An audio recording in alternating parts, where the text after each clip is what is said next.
Welcome back to Let's Make a Soccer Team, and forget stashing him in the youth. Spall is someone we've got to bring up immediately. That is at least best in the world potential. Higher even than the assessment of Bins. The only issue is that we've already got a lot of midfielders. It's going to be difficult to rotate everyone around, but at this point, that's like a problem I'd like to have if I've got a player like this. There is, however, a less fun problem that I've finally been made aware of by Nexus, that I have not been spending enough money on ad costs. And see, my belief was that there was no point spending ad costs when I only had a stadium of 25,000 anyway.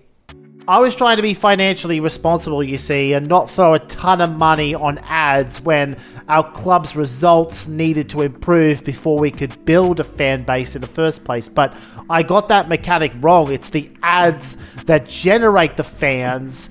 And because of all of this, I locked myself into a cycle of waiting for the club results to pick up enough that the fans would flock and justify the 30,000 stadium, and then invest ad costs that I needed to be investing in right away rather than waiting. I'll make an adjustment next season whether or not we get the stadium by then. I'll probably bump my ad costs up to at least 2.4 million or so, but we have Bayern for now. Stuckenschmidt in for the injured Erdmann. I don't think we're going to see a lot of him this season. As I mentioned last episode, probably his last season with the club, but he was in good form for this fixture. Going to make the most of him while we have him. And holding up well defensively until that. Gieson, hey, that ball was headed towards him. I'm a little disappointed he didn't win that battle. As you can see here, it came right at him and he didn't jump for it. Oh, we'll see if Ryan can make something of this. He just won the ball. Oh, that's an awful shot. Maybe I should let go of you too. This looks more promising though.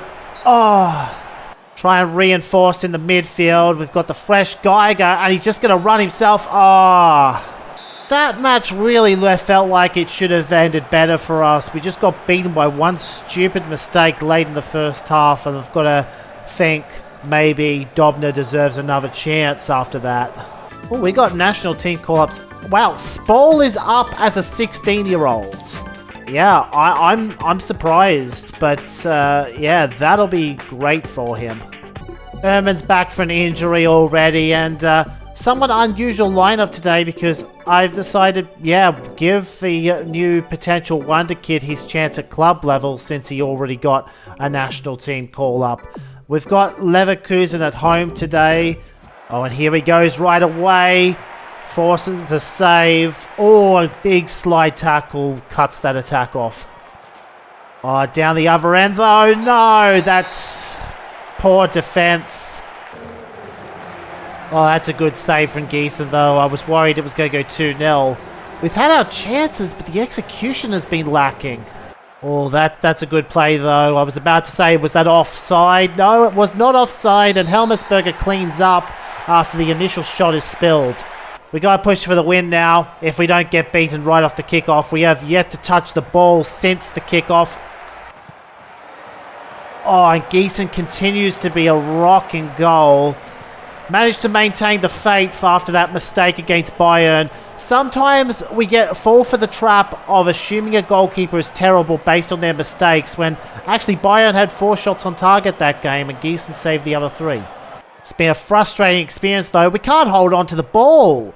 That's probably our last chance. And oh, come on, someone get to that. There we go. But the final whistle's blown and it's only a draw.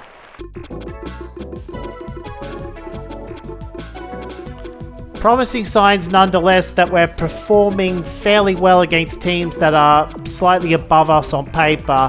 One of these games we're going to break through and record a win. Maybe it can be against Dortmund. We're at home again, so the crowd should be behind us. Alright, this is the team that's got Degen and Cringe on them. Don't want to lose to Cringe. And so far we're not, but there hasn't been a lot going on in general. Oh, even that pass was a good idea. Oh, we almost got punished down the other end on the stroke of half time. Promising sign here. Ludwig! Oh, you should have just shot it or at least passed it off to the open right. I'm in the same situation I was against Leverkusen where I've made my subs going for the win and I can't get the ball. Oh, and then D-Gen's going to score on us. So we are going to lose to Cringe after all unless we pull our head in. Oh, well, that was always a hopeful shot. I was hoping Gonzalez would at least spill it, but it's frustrating watching this team. We're so close to being able to win some of these games, and we just don't. And that difficult month means that for the third season in a row, as RS Leipzig starts to push for a Europe Champions League even, we're staring down the barrel of a potential relegation battle, and we do need a couple of wins to at least assure that we don't fall into it.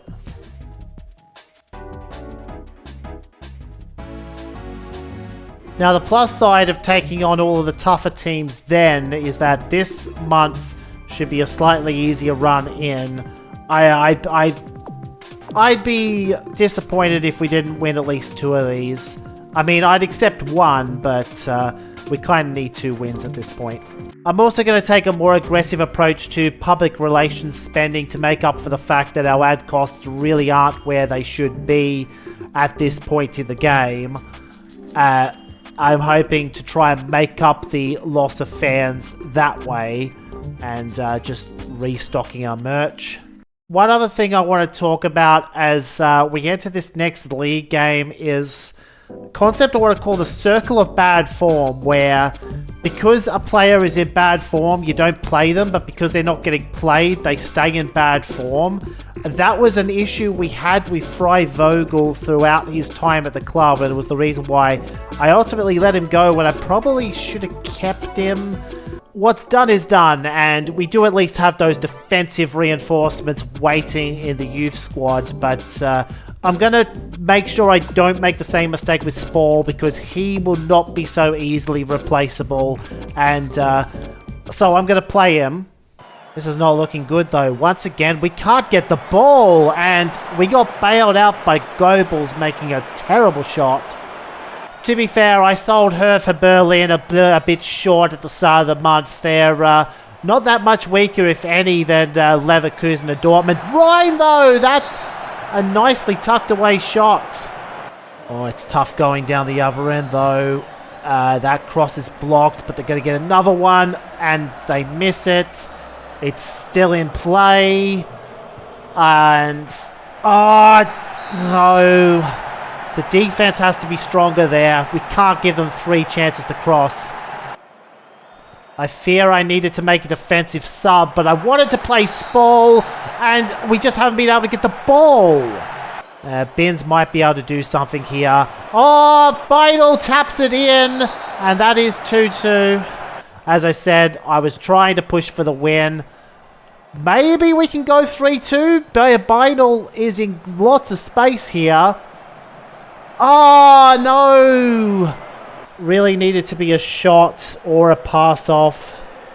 So he had a couple of weeks off after that to reflect on how this season so far is looking a lot like last season. We're playing reasonably well, but we just can't seem to win, and got a great squad for this one too. Out of our starting 11, the only one not in top form is Eibler, and well, that's because Erdmann and Amend aren't in top form either, but we've got plenty of options on the bench to the point where I actually had to leave Alert out despite him also being in good form. On second forward, I did include him on the bench, but I'm not sure I'll use him. I was expecting more from Ludwig there, but might still have it? No. Oh, there's no defense, but we've gotten away with that one. That was... where was everyone? Oh, one of our set plays now coming out of the flank. Marshall probably should have continued dribbling forward, but he may still get what he wants. Oh, it's an own goal in the end. We'll take them any way we can get them, and I thought for a moment we had 2-0 there. Ruta just missing. Oh, it is 2-0 now. Didn't quite see who got that. Beckerath got it.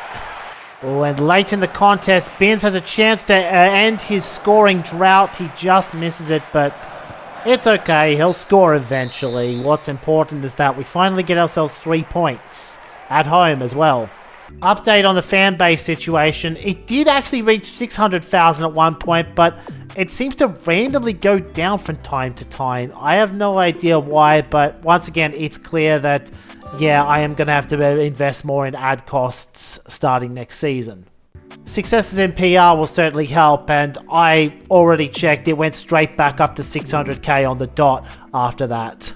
But anyway, we're taking on Perfume in the final game of this episode. FC Cologne, or Cologne as the game puts it. I'll admit this is a bit of an oddball lineup choice for me. Neither Ryan or Bin's playing. First time that's happened in a long time. We're going to go heavily into the wings because Cologne only have a back three. I think the wings are exploitable in this situation. Oh, it's going to pay off immediately, though, to give the young players a chance. Ruta scores off the cross. But I mustn't forget they also have Podolski at Cologne, and he almost set things up. Oh, Gieson recovered just in time. Cologne have been the better team ever since the goal.